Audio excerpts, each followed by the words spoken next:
the first word. It's. Do you want me to say it like? Can I say it fast? Yes. Can you say it fast? Or you say it fast? I mean the word. Oh yeah, yeah. Okay. So the first word is Beckenrandschwimmer. It's hard. Do you want me? You know, in German. Beckenrandschwimmer. He played Ross on Friends. I know. I love that guy. Everything in German is dubbed, so I do it with my dubbing voice. Like, okay. Beckenrandschwimmer.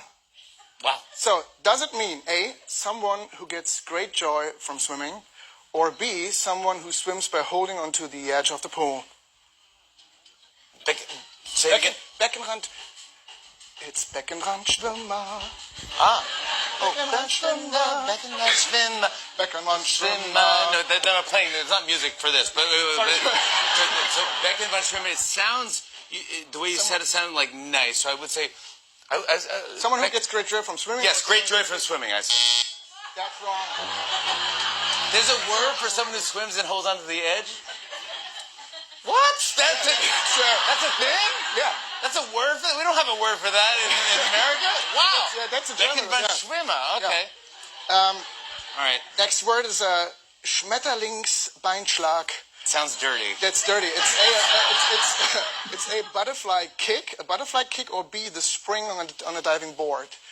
Schmetterlingsbeinschlag. It's Schmetterlingsbeinschlag. Schmetterlingsbeinschlag.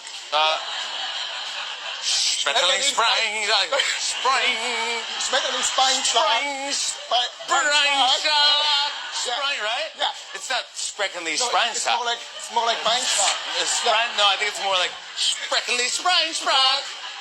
I'm saying spring diving board. Okay, all right. Okay, so the last one, that's a little different.